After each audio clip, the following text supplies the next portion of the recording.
दोस्तों, एक बार फिर से आप सभी का स्वागत है शाक्या जी के क्लासेस पर।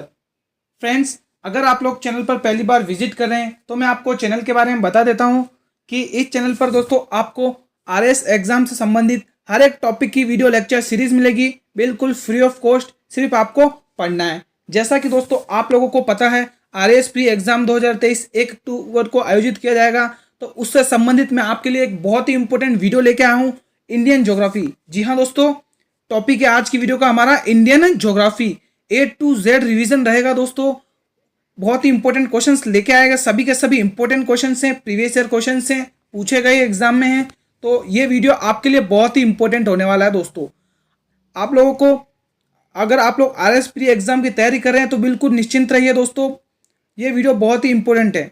अगर जो बच्चे पहली बार मेरे चैनल पर विजिट कर रहे हैं वो मेरे चैनल को कर लें सब्सक्राइब, ताकि बेल नोटिफिकेशन प्रेस कर दें, ताकि उन्हें आने वाले हर वीडियो का नोटिफिकेशन मिलता रहे दोस्तों इंपॉर्टेंट क्वेश्चन है, हर एक प्रश्न का जवाब आप लोगों को कमेंट पे देना है, और कोई भी डाउट हो वो भी कमेंट में बताना है, मैं वहां पर रिप्लाई कर दूंगा। अब दोस्तों बिना टाइम वेस्ट किए करते हैं हम अपने वीडियो की स्टार्टिंग। आपके सामने है पहला क्वेश्चन। सभी बच्चों को रिप्लाई करना है हर एक प्रश्न का जवाब कमेंट बॉक्स में। ये प्रश्न आया बहुत ही शानदार आप लोगों के इंडियन ज्योग्राफी से दोस्तों। A to Z रिवीजन होगा, पूरी वीडियो अंत तक वॉच करना है, अंत तक बने रहना है। जवाब दीजिए पहले क्वेश्चन का। भारत के किस राज्य में विश्व का सबसे बड़ा थोरियम का भंडार मौजूद है? कमेंट करें। चार ऑप्शन आपके सामने, केरल, कर्नाटक, आंध्र प्रदेश या असम। क्या सही जवाब रहेगा? भारत के किस राज्य में विश्व का बड़ा थोरियम का भंडार मौजूद है? वो है दोस्तों केरल। जो ए टिक कर रहे हैं वो बिल्कुल सही कर रहे हैं भाई, जो ऑप्शन नंबर ए टिक कर रहे हैं वो बिल्कुल सही कर रहे हैं। केरल में विश्व का सबसे बड़ा थोरियम का भंडार मौजूद है। अगला प्रश्न आप लोगों के सामने दोस्तों, प्रश्नों की व्याख्या सहित ही वीडियो रहेगा, इसलिए आपके लिए बहुत ही इंपॉर्टेंट है। जल्दी से इस वीडियो को अपने सभी मित्रों में शेयर कर दीजिए दोस्तों। इंडियन ज्योग्राफी का पूरा A to Z रिवीजन होगा इस वीडियो में। पश्चिम बंगाल की सीमाएं कितने देशों के साथ लगती है? कमेंट करेंगे सभी बच्चे। क्या सही जवाब रहेगा दोस्तों, बताएं। पश्चिम बंगाल की सीमा कितने देशों के साथ लगती है? 1, 2, 3 या 4? पश्चिम बंगाल की सीमाएं लगती है दोस्तों 3 देशों से। जो सी ऑप्शन टिक कर रहे हैं वो बिल्कुल सही कर रहे हैं। अब वो 3 देश कौन से हैं, ध्यान से सुने। पहला बांग्लादेश, दूसरा नेपाल, तीसरा भूटान। साथ में कॉपी पेन रखें दोस्तों, नोट करते जाएं, व्याख्या सहित ये क्लास चलेगी। इस प्रश्न का जवाब दें सभी बच्चे। कौन सा राजस्थान का मरुस्थलीय जिला नहीं है? 4 ऑप्शन आपके सामने, कोटा, बाड़मेर, जैसलमेर, चूरू। कौन सा जिला मरुस्थलीय जिला नहीं है दोस्तों, कमेंट करके बताएंगे। इंपॉर्टेंट क्वेश्चन है दोस्तों, शायद ये क्वेश्चन ही रॉन्ग हो गया दोस्तों, इस क्वेश्चन को छोड़िए, रॉन्ग हो गया क्वेश्चन शायद। नेक्स्ट क्वेश्चन आप बताइए। हाँ, इस प्रश्न का जवाब दिए सब बच्चे। बहुत ही शानदार प्रश्न है दोस्तों। किस राज्य में सबरीमाला स्थित है? आंध्र प्रदेश में, तमिलनाडु में, केरल में या कर्नाटक में? कमेंट करें दोस्तों। इंपॉर्टेंट क्वेश्चन है दोस्तों। आरएस प्री एग्जाम 2023 की जो बच्चे तैयारी कर रहे हैं वो इस चैनल को कर लें सब्सक्राइब। बिल्कुल निश्चिंत रहिए, सभी की सभी जीके आपको इसी चैनल पर मिलेगी, चाहे वर्ल्ड जीके हो, चाहे इंडिया जीके हो, चाहे राजस्थान जीके हो, सब इस चैनल पर आपको मिलेगा दोस्तों। आपको भी पता है 1 महीना बचा है दोस्तों, हमें जम के मेहनत करना है क्योंकि सिलेक्शन लेना है। किस राज्य में सबरीमाला स्थित है? कमेंट करें। सबरीमाला स्थित है दोस्तों केरल में। सी वाले बिल्कुल करेक्ट है भाई, जो ऑप्शन सी टिक कर रहे हैं। अगला प्रश्न आप लोगों के सामने है, इस प्रश्न का जवाब दें सभी बच्चे। भारत के किस राज्य की सबसे लंबी तटरेखा है? महाराष्ट्र की, आंध्र प्रदेश की, तमिलनाडु की या गुजरात की? 4 ऑप्शन आपके सामने है दोस्तों, कमेंट करें क्या सही जवाब रहेगा। भारत के किस राज्य की सबसे लंबी तटरेखा है? सभी बच्चे जवाब दें कमेंट करके। जो भी स्टूडेंट इस वीडियो को देख रहे हैं वो हर एक प्रश्न का जवाब कमेंट करके बताएं, क्या सही जवाब रहेगा। जो डी टिक कर रहे हैं वो बिल्कुल सही है, ऑप्शन नंबर डी वाले बिल्कुल सही है। अब साथ में दोस्तों एक बात और सुन लें, कॉपी पेन साथ में ले लें। अब मैं जो कुछ जानकारी दे रहा हूँ वो भी लिख लें दोस्तों, पूछी जाती है। अब ये हमें पता है कि भारत में सबसे लंबी तटरेखा गुजरात की है। वो कितनी है? 1600 किलोमीटर है दोस्तों। 1600 किलोमीटर मतलब कि भारत के समुद्र का 24% है भाग, ध्यान रखें, भारत के समुद्र तट का 24% है। और इसमें 41 बंदरगाह हैं, 1 प्रमुख है, और जिसमें 11 मध्यवर्ती हैं और 29 लघु हैं, ध्यान रखें। अगला प्रश्न, इस प्रश्न का जवाब दें सही बच्चे। भारत में जैव विविधता की दृष्टि से धनी स्थान है? पश्चिम घाट, पूर्वी घाट, थार रेगिस्तान या बंगाल की खाड़ी? कमेंट कर रहे हैं सभी बच्चे। क्या सही जवाब रहेगा इस प्रश्न का? भारत में जैव विविधता की दृष्टि से धनी स्थान कौन सा है? सी जो टिक कर रहे हैं गलत है, डी वाले भी गलत है, बी वाले भी गलत है, ए जो टिक कर रहे हैं वो बिल्कुल सही है भाई। पश्चिमी घाट है स्थान। वो कौन सा धनी स्थान है? पश्चिमी घाट। अगला प्रश्न आप लोगों के सामने, सभी के सभी इंपॉर्टेंट क्वेश्चन है दोस्तों। आगे और भी इंपॉर्टेंट क्वेश्चन है, आप पूरी वीडियो अंत तक वॉच करेंगे, पूरा Indian GK, Indian geography to Z इस वीडियो के अंदर कवर हो जाएगा दोस्तों। जो भी इंपॉर्टेंट फैक्ट पूछे जाते हैं एग्जाम्स में, इस प्रश्न का जवाब दें। भारत का कौन सा राज्य तीनों ओर से बांग्लादेश से घिरा हुआ है? भारत का ऐसा कौन सा राज्य है जो तीनों ओर बांग्लादेश से घिरा हुआ है? त्रिपुरा, मिजोरम, मेघालय या नागालैंड? कमेंट करके बताएं सभी बच्चे। वो राज्य है दोस्तों त्रिपुरा राज्य। ऑप्शन ए वाले बिल्कुल करेक्ट है भाई। जो ऑप्शन ए टिक कर रहे हैं वो बिल्कुल सही कर रहे हैं। अपनी तैयारी को ऐसे ही बरकरार रखें दोस्तों। अब दोस्तों साथ में ये भी ध्यान रखें कि ये त्रिपुरा बांग्लादेश से कितनी किलोमीटर की सीमा बनाता है? जिसको आता है वो कमेंट बॉक्स में बताए जल्दी से। कितने किलोमीटर की सीमा बनाता है? ये बनाता है दोस्तों 856 किलोमीटर की सीमा त्रिपुरा बांग्लादेश से बनाता है। अगला प्रश्न आप लोगों के सामने, जल्दी से रिप्लाई करें इस प्रश्न का। भारत में चंदन की लकड़ी के लिए प्रसिद्ध राज्य कौन सा है? असम, केरल, कर्नाटक या पश्चिम बंगाल? क्या सही जवाब रहेगा? कमेंट करके बताएं सभी बच्चे। जिसको भी आता है वो कमेंट करें। इंपॉर्टेंट वीडियो है दोस्तों, जल्दी से अपने सभी मित्रों में इस वीडियो को शेयर कर दो और अच्छी लगी वीडियो तो लाइक कर दो। जल्दी से जवाब दें इस प्रश्न का। भारत में चंदन की लकड़ी के लिए सबसे ज्यादा प्रसिद्ध है कर्नाटक में। जी हां दोस्तों, कर्नाटका में ये राज्य चंदन की लकड़ियों के लिए प्रसिद्ध है सर्वाधिक। दोस्तों ध्यान रखें, कर्नाटका के जंगलों में ये मिलती है। अगला प्रश्न आप लोगों के सामने, इस प्रश्न का सभी बच्चे जवाब दें। सभी के सभी दोस्तों इंपॉर्टेंट क्वेश्चन है, किसी ना किसी एग्जाम में आए हुए प्रश्न है दोस्तों। आरएस प्री एग्जाम में प्रीवियस ईयर क्वेश्चन है ये। जिराफ, सिंह, बाइसन जैसे जानवर वन में मुख्यतः पाए जाते हैं। पर्णपाती वन में, घास स्थल में, भूमि मरुभूमि में या शंकु वृक्षी वन में? किन प्रकार के वनों में ये पाए जाते हैं? जिराफ, सिंह या बाइसन ऐसे जानवर किन वनों में पाए जाते हैं? ये पाए जाते हैं दोस्तों घास स्थली जगहों पर। जहां पर घास स्थली होते हैं वहां पर ये जानवर पाए जाते हैं। तो बी वाले बिल्कुल करेक्ट है भाई। जो ऑप्शन बी टिक कर है वो बिल्कुल करेक्ट है।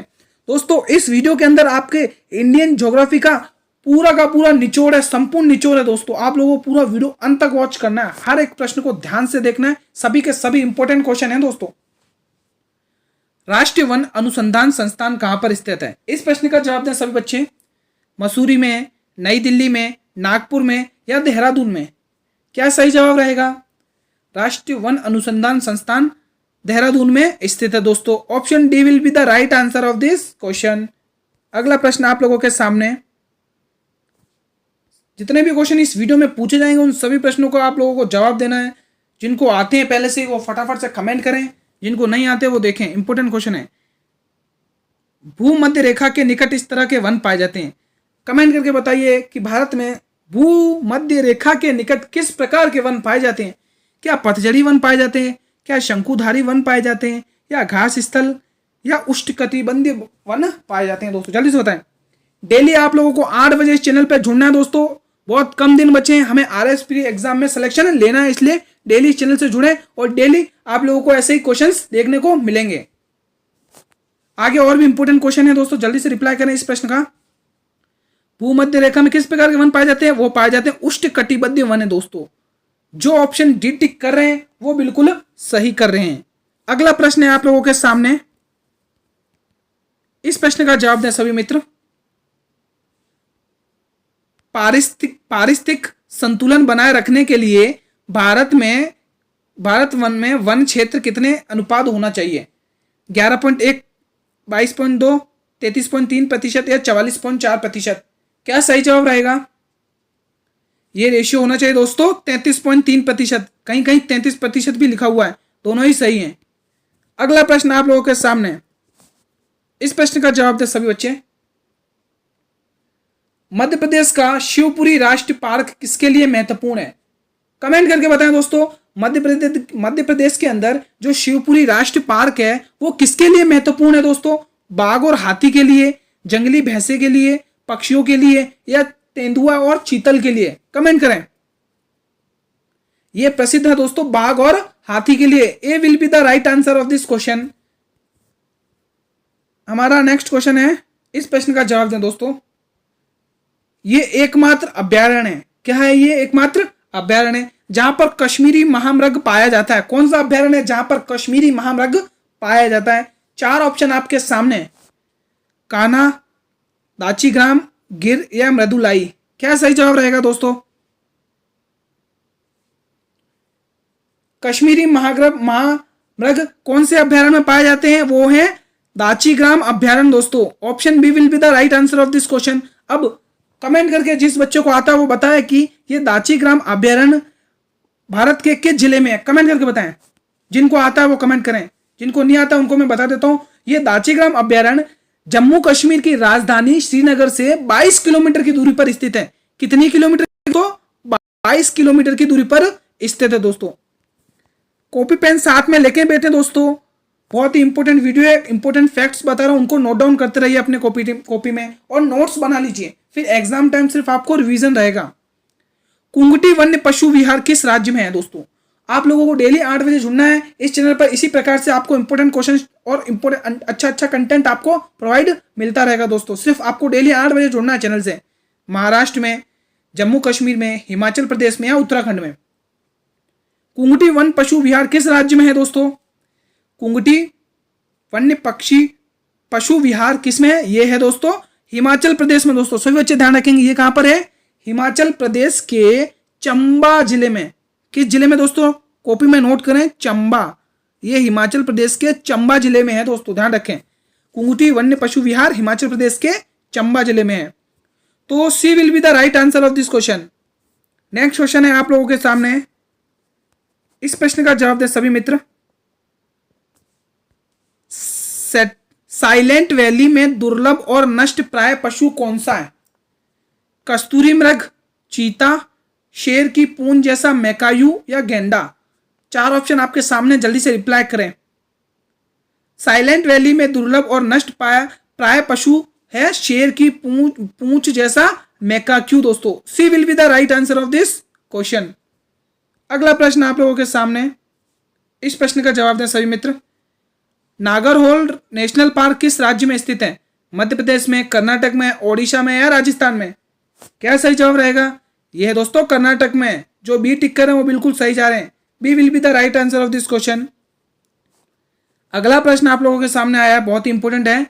भरतपुर पक्षी अभ्यारण्य किस राज्य में स्थित है? ये तो इजी है दोस्तों, आना चाहिए। कर्नाटक, ओडिशा, केरल या राजस्थान? कमेंट करें। भरतपुर पक्षी अभ्यारण्य राजस्थान जिले में स्थित है। D will be the right answer of this question. अगला प्रश्न आप लोगों के सामने, इस प्रश्न का सभी मित्र जवाब दें। सुंदरवन के जंगल को क्या कहा जाता है? ग्राम स्क्रूप जंगल, मैनग्रोव, पर्णपाती जंगल या टुंडा? जल्दी से कमेंट करें। सुंदरवन के जंगल को हम कहते हैं दोस्तों मैनग्रोव।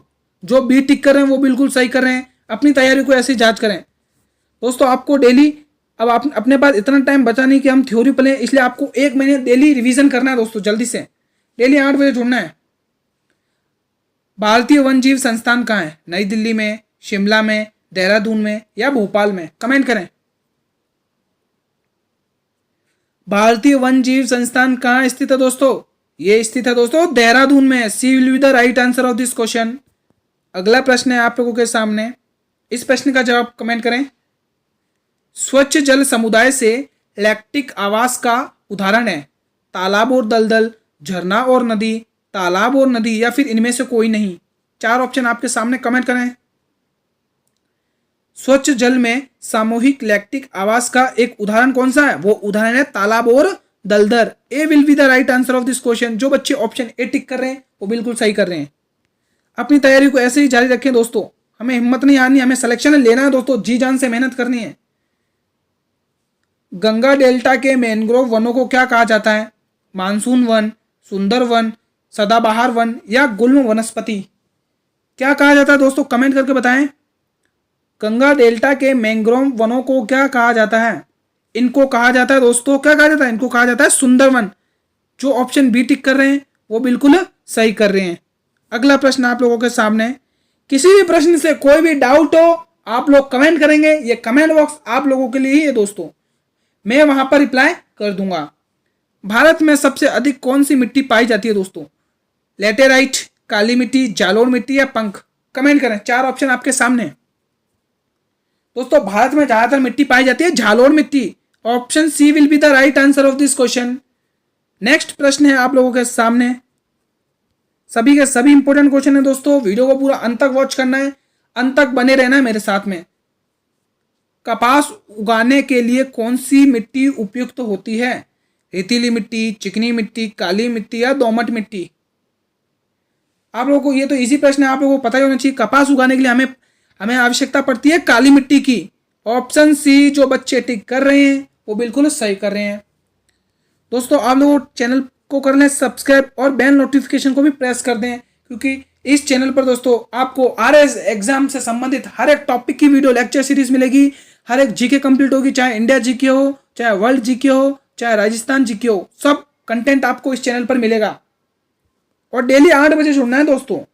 ऊंचे क्षेत्रों में लेटेराइट मृदा की रचना होती है, क्षारीय, लवणीय, अम्लीय, अम्लीय या फिर संतुलित की? किस प्रकार की मृदा की रचना होती है? 4 ऑप्शन आपके सामने, कमेंट करें। इसकी रचना होती है दोस्तों अम्लीय वालों की। Option C will be the right answer of this question. अगला प्रश्न है आप लोगों के सामने, इस प्रश्न का जवाब दें दोस्तों। लेटेराइट मिट्टी महत्वपूर्ण रूप से पाई जाती है मालाबार तटीय क्षेत्र में, कोरोमंडल तटीय क्षेत्र में, बुंदेलखंड में या फिर बस्तर का पठार में? कमेंट करके बताएंगे सभी बच्चे क्या सही जवाब रहेगा इस प्रश्न का। लेटेराइट मिट्टी महत्वपूर्ण रूप से पाई जाती है दोस्तों मालाबार तटीय क्षेत्र में। जो बच्चे ऑप्शन ए टिक कर रहे हैं वो बिल्कुल सही जा रहे हैं दोस्तों। अगला प्रश्न है आप लोगों के सामने, इस प्रश्न का जवाब दें सभी मित्र। खरीफ की फसल काटी जाती है दोस्तों मार्च में, दिसंबर में, नवंबर के प्रारंभ में या जून के प्रारंभ में? कमेंट करके बताएं खरीफ की फसल कब काटी जाती है दोस्तों? खरीफ की फसल काटी जाती है नवंबर के प्रारंभ में। C will be the right answer of this question. अगला प्रश्न है आप लोगों के सामने, लंबे रेशे फसलें कौन सी होती हैं? जूट, गन्ना, अलसी, कपास, मक्का, तंबाकू, कपास, सन, जूट या सन, कपास, मक्का? क्या सही जवाब रहेगा इस प्रश्न का? लंबे रेशे फसलें कपास, सन और जूट की होती है दोस्तों। जो ऑप्शन सी टिक कर रहे हैं बच्चे वो बिल्कुल सही कर रहे हैं। अगला प्रश्न है आप लोगों के सामने, इस प्रश्न का जवाब दें सभी मित्र।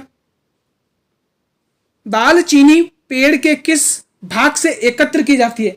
मतलब कि दालचीनी पेड़ के ऐसे कौन से भाग से इकट्ठी करी जाती है?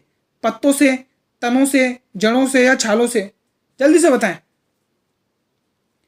दालचीनी पेड़ के छाल के भाग से एकत्र की जाती है। D will be the right answer of this question.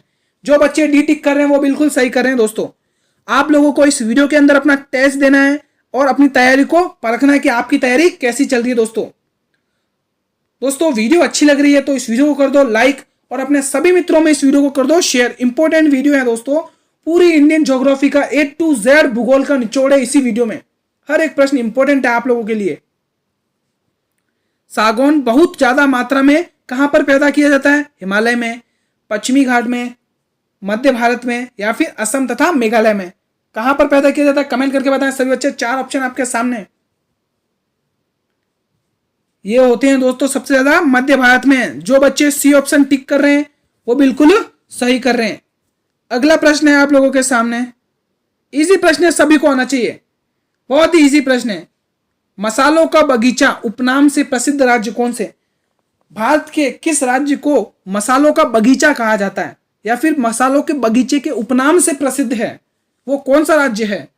Karnataka, Kerala, Jharkhand या गोवा? वो है दोस्तों सभी जानते हैं Kerala. B will be the right answer of this question. जो बी ऑप्शन टिक कर रहे हैं वो बिल्कुल सही कर रहे हैं। अगला प्रश्न आप लोगों के सामने, ये भी इजी प्रश्न आना चाहिए सभी बच्चों को। भारत में किस राज्य को चीनी का कटोरा कहा जाता है दोस्तों? जल्दी से बताएं। या फिर भारत के किस राज्य को चीनी का कटोरा कहता है? वही क्वेश्चन है, जल्दी से बताएं। उत्तर प्रदेश को, पंजाब को, आंध्र प्रदेश को या बिहार को? कमेंट करके बताएं। जिन बच्चों को पहले से आता है वो कमेंट करें। चीनी का कटोरा दोस्तों उत्तर प्रदेश। ये जो बच्चे टिक कर रहे हैं वो बिल्कुल सही कर रहे हैं। अगला प्रश्न है आप लोगों के सामने, भारत में गेहूं का सबसे बड़ा उत्पादक राज्य कौन सा है? हरियाणा, पंजाब, यूपी या महाराष्ट्र? जल्दी से बताएं। जो भी मेरे स्टूडेंट इस वीडियो को देख रहे हैं वो वीडियो को कर लीजिए लाइक और अपने इस चैनल को कर लीजिए सब्सक्राइब, ताकि जब भी मैं वीडियो अपलोड करूं उसका नोटिफिकेशन सबसे पहले आप लोगों तक पहुंच जाए। जल्दी से बताइए इस प्रश्न का जवाब। उत्तर प्रदेश। जी हां दोस्तों, गेहूं का सबसे बड़ा उत्पादक राज्य भारत में उत्तर प्रदेश है। C will be the right answer of this question. अगला क्वेश्चन है आप लोगों के सामने, बहुत ही इंपॉर्टेंट क्वेश्चन है दोस्तों। नदियों से संबंधित क्वेश्चन चालू हो गए हैं, जल्दी से रिप्लाई करें सभी बच्चे, धुआं धुआं कर दें। त्रिवेणी नहर में किस नदी से पानी आता है? सोन नदी, कोसी नदी, गंडक नदी या मयूराक्षी नदी? जल्दी से बताइए दोस्तों, त्रिवेणी नहर में किस नदी का पानी आता है, किस नदी से पानी आता है? कमेंट करके बताएं सभी बच्चे। सभी बच्चों का जवाब आना चाहिए। क्या सही जवाब रहेगा दोस्तों? त्रिवेणी नदी में पानी आता है गंडक नदी का। दोस्तों जो बच्चे ऑप्शन सी टिक कर रहे हैं वो बिल्कुल सही कर रहे हैं दोस्तों। अब दोस्तों ये भी ध्यान रखें कि ये गंडक नदी भारत में बिहार के उत्तर पश्चिम क्षेत्र के चंपाश्व जिले से सिंचाई के लिए यूज की जाती है। अगला प्रश्न आप लोगों के सामने, इंपोर्टेंट फैक्ट भी साथ में बताते जा रहा हूं, आप कॉपी पेन लेके साथ में नोट करते रहें। अब बता दीजिए, इजी प्रश्न है, चावल का कटोरा किसको कहते हैं भारत के अंदर? इजी प्रश्न है, सही बच्चे जवाएं, बताओ जवाब दें। चावल के कटोरे के नाम से किस राज्य को जाना जाता है? केरल, कर्नाटक, आंध्र प्रदेश या छत्तीसगढ़? वो है दोस्तों छत्तीसगढ़। इस क्वेश्चन सबसे ज्यादा भारत के छत्तीसगढ़ राज्य में धान का उत्पादन होता है, इसीलिए इसको भारत का चावल का कटोरा कहा जाता है दोस्तों। अगला प्रश्न आप लोगों के सामने, इस प्रश्न का जवाब दें दोस्तों। गन्ने का अधिकतम उत्पादन करने वाला प्रदेश कौन सा है? उत्तर प्रदेश, महाराष्ट्र, पंजाब या बिहार? गन्ने का अधिकतम उत्पादन करने वाला प्रदेश कौन सा दोस्तों? वो है दोस्तों महाराष्ट्र। जो बच्चे ऑप्शन बी टिक कर रहे हैं वो बिल्कुल सही कर रहे हैं। अगला प्रश्न आप लोगों के सामने, किस पेड़ से हम कुनेन प्राप्त करते हैं? यूकेलिप्टस पेड़, सिनकोना पेड़, नीम पेड़ या सिक्वोइया पेड़? कमेंट करें, चार ऑप्शन आपके सामने। सिनकोना पेड़ से दोस्तों हम कुनेन प्राप्त करते हैं। B will be the right answer of this question. अगला प्रश्न आप लोगों के सामने, इंपॉर्टेंट वीडियो है, अंत तक बने रहना है मेरे साथ। हर एक क्वेश्चन का कमेंट करना है। भारत में ईख कितने माह में परिपक्व होता है? भारत में ईख मतलब गन्ने ही होते हैं एक तरफ से। भारत में ईख कितने माह में परिपक्व होता है, मतलब पकते हैं? 5 महीने में, 3 महीने में, 7 महीने में या 14 महीने में? कमेंट करके बताएं। ये होता है दोस्तों 10 से 14 महीने में। D will be the right answer of this question. अगला प्रश्न आप लोगों के सामने, इंपॉर्टेंट वीडियो है दोस्तों, वीडियो को पूरा अंत तक वॉच करना है, एक भी प्रश्न को मिस नहीं करना है। A to Z Indian geography का निचोड़ है इस वीडियो के अंदर।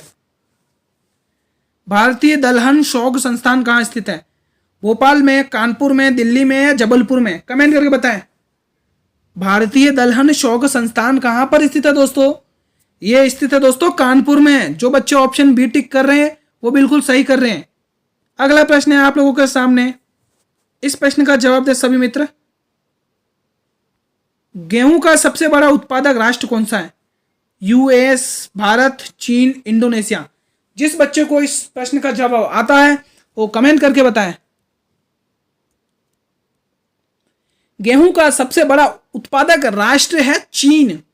जो बच्चे ऑप्शन सी टिक कर रहे हैं वो बिल्कुल सही कर रहे हैं। अब चीन कितना % योगदान देता है? ये योगदान देता है 17% योगदान देता है। ध्यान रखेंगे सभी मित्र, गेहूं का सबसे बड़ा उत्पादक राष्ट्र चीन है। कितना % योगदान देता है? 17%। ध्यान रखेंगे। अगला प्रश्न आप लोगों के सामने,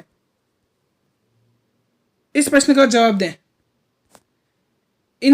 किस नदी से राजस्थान नहर इंदिरा गांधी नहर को निकाला गया है?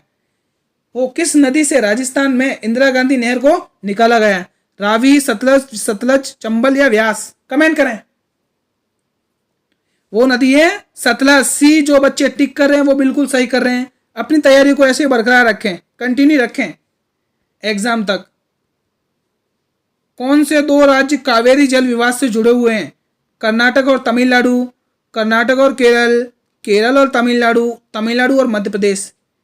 भारत के ऐसे कौन से दो राज्य हैं जिनके बीच में जल विवाद हो रखा है दोस्तों? कावेरी के जल का विवाद हो रखा है। वो कौन से जिले जुड़े हुए हैं? वो जिले जुड़े हुए हैं दोस्तों तमिलनाडु और कर्नाटका। ए वाले बिल्कुल सही है भाई, जो ऑप्शन ए टिक कर रहे हैं वो बिल्कुल सही कर रहे हैं। अगला प्रश्न आप लोगों के सामने, इस प्रश्न का जवाब दें सभी मित्र। सरदार सरोवर परियोजना किस राज्य में निर्माणाधीन है, मतलब कि निर्माण हुई है? किस राज्य में इसका निर्माण हुआ है? राजस्थान में, मध्य प्रदेश में, उत्तर प्रदेश में या गुजरात में? इसका निर्माण हुआ दोस्तों गुजरात में। ऑप्शन डी वाले बिल्कुल करेक्ट है भाई। अगला प्रश्न आप लोगों के सामने, भारतवर्ष की सबसे लंबी नदी कौन सी है? इसमें मैं एक और क्वेश्चन आप लोगों से पूछूंगा, पहले आप लोग इस प्रश्न का जवाब दें। भारत में सबसे लंबी नदी कौन सी है? यमुना, व्यास, ब्रह्मपुत्र, गंगा। भारत में सबसे लंबी नदी मानी जाती है गंगा को। कितनी लंबी है? 2525 है, और कई जगह 2510 भी दे रखा होगा। दोनों ही सही है। लेकिन अब एक क्वेश्चन और पूछ रहा हूं कि भारत में सबसे चौड़ी नदी कौन सी है? कमेंट करके बताएं जिन बच्चों को आता है। तो भारत में सबसे चौड़ी नदी ब्रह्मपुत्र है। कितनी चौड़ी है, कितने किलोमीटर है? कमेंट करके बताएं। अगला प्रश्न आप लोगों के सामने है, इस प्रश्न का जवाब दें सभी मित्र। आगे और इंपॉर्टेंट क्वेश्चन है दोस्तों, कहां पर भागीरथी और अलकनंदा का मिलकर गंगा बनती है? मतलब वो कौन सा स्थान है जहां पर भागीरथी और अलकनंदा नदी दोनों मिलकर गंगा नदी बन जाती हैं? कर्णप्रयाग, देवप्रयाग, रुद्रप्रयाग, गंगोत्री। वो है B option, B for ball. जो बी ऑप्शन टिक कर रहे हैं वो बिल्कुल सही है। देवप्रयाग के अंदर भागीरथी और अलकनंदा नदी देवप्रयाग के अंदर मिल जाती है। ऐसा कहा जाता है कि भागीरथी और अलकनंदा इन दोनों में सबसे बड़ी होती है भागीरथी, इसीलिए आगे भागीरथी नदी के नाम से जानी जाती है। ये अलकनंदा इसमें मिलती है, लेकिन भागीरथी सबसे लंबी होती है, इसीलिए इसको आगे गंगा के नाम से जाना जाता है दोस्तों, ध्यान रखें। अगला प्रश्न आप लोगों के सामने, दमन गंगा किस नदी का प्राचीन नाम है? ताप्ती, नर्मदा, गोदावरी या कावेरी? कमेंट करें। दमन गंगा किस नदी का प्राचीन नाम है? यह है दोस्तों गोदावरी नदी का। सी ऑप्शन वाले बिल्कुल करेक्ट हैं। मैं भी दोस्तों थोड़ा फास्ट रहूंगा, आगे और भी क्वेश्चन है, इसीलिए आप लोग भी थोड़ा जल्दी जल्दी से रिप्लाई करेंगे सभी बच्चे। मेघना किन दो नदियों की धारा पर सम्मिलित है? गंगा यमुना, गंगा और गोमती, गंगा और सोन, गंगा ब्रह्मपुत्र। यह है दोस्तों गंगा ब्रह्मपुत्र पर। डी वाले बिल्कुल सही है भाई, जो ऑप्शन डी टिक कर रहे हैं वो बिल्कुल सही है। अगला प्रश्न आप लोगों के सामने, भारत की किस नदी को वृद्ध गंगा के नाम से जाना जाता है? कमेंट करें। वृद्ध गंगा बहुत ही मोस्ट इंपोर्टेंट क्वेश्चन है, स्टार मार करें।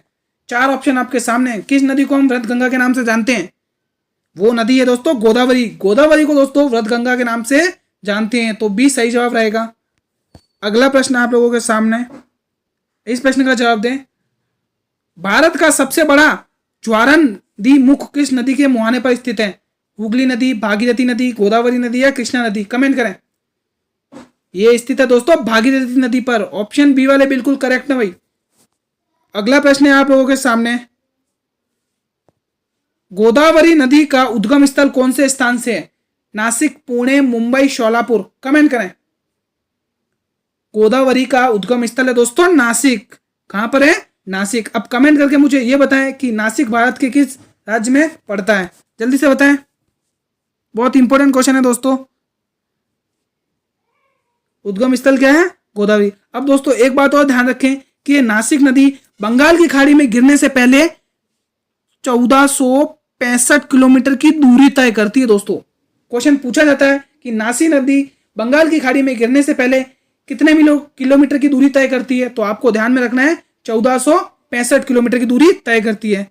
अगला प्रश्न आप लोगों के सामने, रावी नदी का वैदिक नाम क्या है दोस्तों? कमेंट करके बताएं। रावी नदी का वैदिक नाम क्या है? प्रदूषणी, शुशुद्रु, अस्कनी या अर्जिकीय? जल्दी बताएं। प्रदूषणी, सुतुर्द्री, अस्किनी या अर्जिकीय? कमेंट करें। जो ए टिक कर रहे हैं वो बिल्कुल सही करें। इसका वैदिक में प्राचीन नाम क्या है? प्ररूषणी। अगला प्रश्न आप लोगों के सामने, इस प्रश्न का जवाब दे सभी मित्र। भारतीय मरुस्थल की एक महत्वपूर्ण नदी का नाम क्या है? लूनी, नर्मदा, कृष्णा या व्यास? कमेंट करके बताएं सभी मित्र। बहुत ही इंपॉर्टेंट क्वेश्चन है दोस्तों, जल्दी से बताएं। वो है दोस्तों लूनी नदी। लूनी नदी जो राजस्थान में अजमेर के नाग पहाड़ से निकलती है दोस्तों, राजस्थान के अजमेर के नाग पहाड़ से निकलती है दोस्तों। और कमेंट करके मुझे यह बताएं कि लूनी नदी की कुल लंबाई कितनी है। अगला प्रश्न आप लोगों के सामने, इस प्रश्न का जवाब दें। ब्रह्मपुत्र नदी किस हिमनद से निकलती है? सियाचिन हिमनद, गंगोत्री हिमनद, यमुनोत्री हिमनद या चेमायुंगडुंग ग्लेशियर? कमेंट करके बताएं। ब्रह्मपुत्र नदी निकलती है दोस्तों चेमायुंगडुंग ग्लेशियर से। D will be the right answer of this question दोस्तों। आप लोगों के सामने है अगला प्रश्न, इस प्रश्न का जवाब दें सभी मित्र। तिब्बत में सांगापो कहने जाने वाली नदी कौन सी है? या फिर क्वेश्चन ऐसा पूछा जाता है, भारत में सांगापो के नाम से कही जाने वाली नदी कौन सी है? गंगा, ब्रह्मपुत्र, सिंध या तीस्ता? कमेंट करके बताएं। तिब्बत में सांगापो कहे जाने वाली नदी ब्रह्मपुत्र नदी है दोस्तों। B will be the right answer of this question. अगला प्रश्न आप लोगों के सामने, इस प्रश्न का जवाब दें। नागार्जुन सागर बांध कहां पर अवस्थित है? तमिलनाडु में, आंध्र प्रदेश में, कर्नाटक में या ओडिशा में? क्या सही जवाब रहेगा? नागार्जुन सागर बांध आंध्र प्रदेश में अवस्थित है। बी वाले बिल्कुल सही है भाई, जो ऑप्शन बी टिक कर रहे हैं वो बिल्कुल सही कर रहे हैं। क्वेश्चन नंबर 57, 56, इस प्रश्न का जवाब दें सभी मित्र। कौन सी नदी बंगाल की खाड़ी में नहीं गिरती है? कमेंट करके ध्यान से, नहीं पूछा है प्रश्न में। इस प्रश्न को करने से पहले आप लोगों को पता होना चाहिए कि बंगाल की खाड़ी में भारत की कौन कौन सी नदी अपना जल ले जाती हैं। तो उन नदियों का नाम है, कॉपी में लेके बैठिए, मैं नाम बोल रहा हूं, आप लोग नोट कीजिए। पहली नदी गंगा, दूसरी ब्रह्मा, तीसरी ईश्वरी, चौथी गोदावरी, पांचवी महानदी, छठी कृष्णा और सातवीं कावेरी। भारत की 7 नदियां बंगाल की खाड़ी में अपना जल ले जाती हैं। अब जो मैंने बोले हैं उनमें से इस प्रश्न में देखिए कि बंगाल की खाड़ी में कौन सी नदी नहीं गिरती है। कमेंट करके बताएं दोस्तों। अभी मैंने आपको बताया उसमें महानदी भी था, ठीक है, महानदी भी था, कृष्णा भी था और गोदावरी भी था, लेकिन ये ताप्ती नदी नहीं गिरती है दोस्तों। बंगाल की खाड़ी में ताप्ती नदी नहीं गिरती है। अब ये ताप्ती नदी कहां गिरती है कमेंट करके बताएं आप लोग। तब तक अगला प्रश्न, इस प्रश्न का जवाब दें सभी मित्र। दुलहस्ती पावर स्टेशन किस नदी पर स्थित है? व्यास नदी, चिनाब नदी, रावी नदी या सतलज नदी? कमेंट करके बताएं सभी मित्र। दुलहस्ती पावर स्टेशन स्थित है चेनाब नदी पर दोस्तों।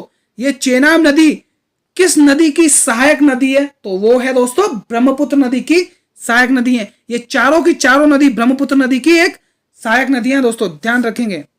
अगला प्रश्न है आप लोगों के सामने, इस प्रश्न का जवाब दें। निम्न में से किस नदी का उद्गम स्थल भारत में नहीं है दोस्तों? भारत में किस नदी का उद्गम स्थल नहीं है कमेंट करके बताएं। वो है दोस्तों सतलज नदी। D will be the right answer of this question, क्योंकि हमें पता है कि सतलज नदी का उद्गम स्थल तिब्बत में मानसरोवर झील के निकट राक्षस ताल से है दोस्तों। नोट करें, कॉपी पेन साथ में रखें कि सतलज नदी का उद्गम स्थल तिब्बत में मानसरोवर झील के निकट राक्षस ताल से है। तो D will be the right answer of this question.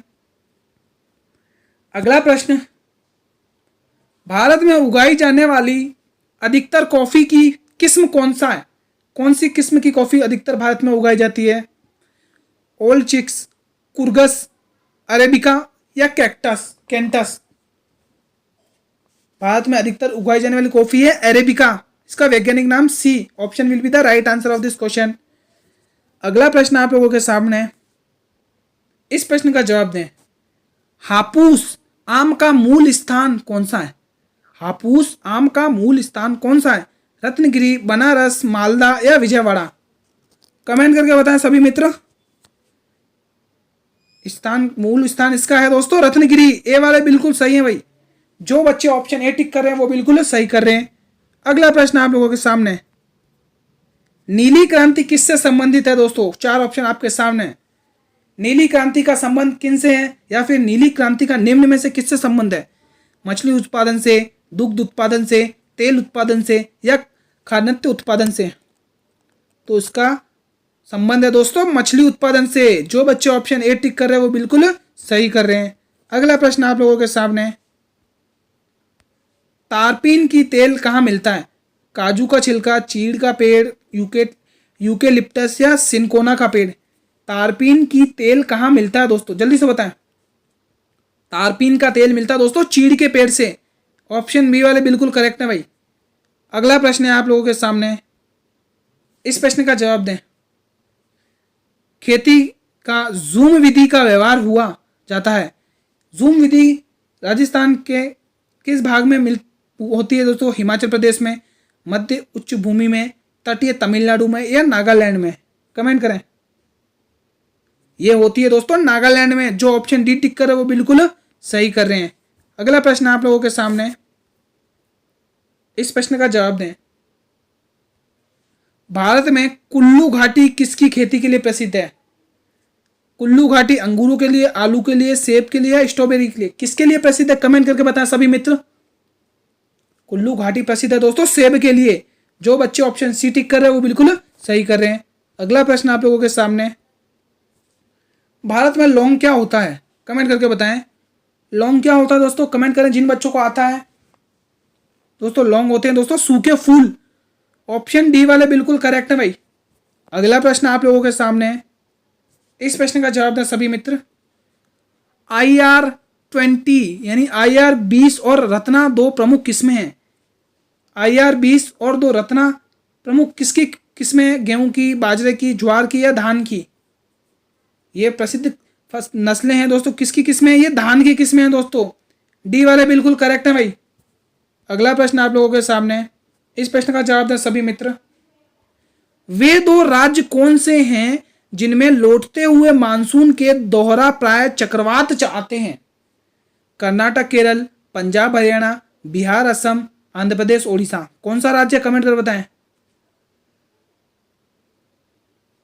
वो राज्य हैं दोस्तों आंध्र प्रदेश और ओडिशा। डी वाले बिल्कुल करेक्ट है भाई। अगला प्रश्न आप लोगों के सामने, कौन सा भारत का सबसे अधिक आर्द्र स्थान है? महाबलेश्वर, चेरापूंजी, उदकमंडलम, या मानसीराम? कमेंट करें। कौन सा है? मासिनराम, उदकमंडलम, चेरापूंजी, या महाबलेश्वर? ये दोस्तों मासिनराम। कौन सा स्थान है? मासिनराम सबसे अधिक आर्द्र स्थान है। D will be the right answer of this question. अगला प्रश्न,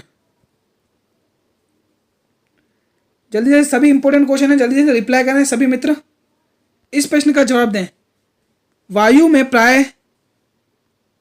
प्राय क्या क्वेश्चन? हाँ, वायु में प्राय गर्मी कहाँ आती है दोस्तों? कमेंट करें।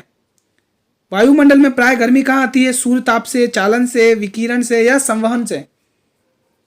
वायुमंडल में प्राय गर्मी आती है दोस्तों सूर्य के ताप से। ए वाले बिल्कुल करेक्ट है भाई। जो ऑप्शन ए टिक कर है वो बिल्कुल सही कर रहे हैं।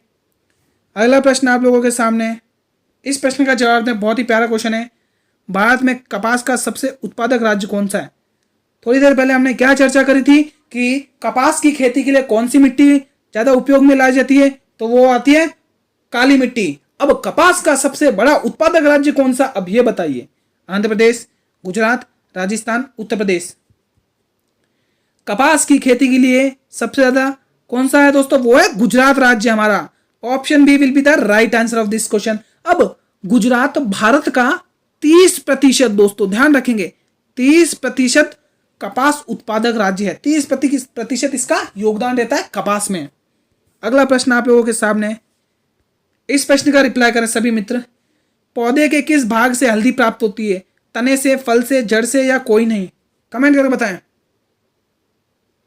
पौधे के किस भाग से हल्दी प्राप्त होती है दोस्तों? जल्दी से बताएं। पौधे के जड़ भाग से, जो पौधे का जो जड़ का भाग होता है उससे हमें हल्दी प्राप्त होती है। सी वाले बिल्कुल करेक्ट है भाई। अगला प्रश्न आप लोगों के सामने, नाबार्ड की स्थापना की गई है? कमेंट करें। नाबार्ड की स्थापना कब करी गई दोस्तों? जुलाई 1980 में, जुलाई 1981 में, जुलाई 1982 में, जुलाई 1983 में? कमेंट करके बताएं। नाबार्ड की स्थापना भारत में करी गई है दोस्तों 12 जुलाई। कब करी गई है दोस्तों? 12 जुलाई 1982 में। सी वाले बिल्कुल करेक्ट है भाई, जो ऑप्शन सी टिक कर रहे हैं। 12 जुलाई 1982 में नाबार्ड की स्थापना की गई है। अगला प्रश्न, मध्य प्रदेश में अफीम की खेती के लिए किस जिले से होती है? एमपी के अंदर सबसे ज्यादा अफीम होती है, लेकिन वो किस जिले में होती है? कमेंट करें। एमपी के 4 जिले दे रखे हैं, देवास, रतलाम, मंदसौर या झाबुआ। अफीम की खेती सबसे ज्यादा की जाती है वो मध्य प्रदेश का देवास कौन सा जिला है? वो मध्य प्रदेश का है दोस्तों मंदसौर जिला। सी वाले बिल्कुल करेक्ट है। सबसे ज्यादा अफीम की खेती मध्य प्रदेश में करी जाती है। मध्य प्रदेश के किस जिले में करी जाती है? तो आप टिक करेंगे मंदसौर जिला। अगला प्रश्न आप लोगों के सामने। हाँ दोस्तों, खत्म हो गए हमारे सारे प्रश्न दोस्तों। अगर आप लोगों को दोस्तों ये वीडियो अच्छी लगी तो इस वीडियो को कर देना दोस्तों लाइक, और अपने सभी मित्रों में इस वीडियो को कर देना शेयर दोस्तों। अगर किसी भी प्रश्न से कोई भी डाउट हो तो आप लोग कमेंट करना, मैं वहां पर हर एक बच्चे का रिप्लाई कर दूंगा दोस्तों। अगर आप लोगों को इस वीडियो की पीडीएफ चाहिए तो जुड़िए आप लोग मेरे टेलीग्राम चैनल से, जिसका लिंक इस वीडियो के डिस्क्रिप्शन में आप लोगों को मिल जाएगा दोस्तों। और दोस्तों अगर आप लोग चैनल पर पहली बार विजिट कर रहे हैं तो मेरे चैनल को कर लीजिए सब्सक्राइब और बेल नोटिफिकेशन को प्रेस कर दीजिए, ताकि आने वाले हर वीडियो का नोटिफिकेशन आप लोगों तक पहुंचता रहे दोस्तों। 1 अक्टूबर को दोस्तों RSP एग्जाम है। आप लोगों को डेली इस चैनल पर 8 बजे जुड़ना है दोस्तों। ध्यान रखें, टाइम 8 बजे डेली जुड़ना है दोस्तों। और जो बच्चा इस वीडियो को देख लेता है उसका दोस्तों ज्योग्राफी से बिल्कुल निश्चिंत रहें दोस्तों।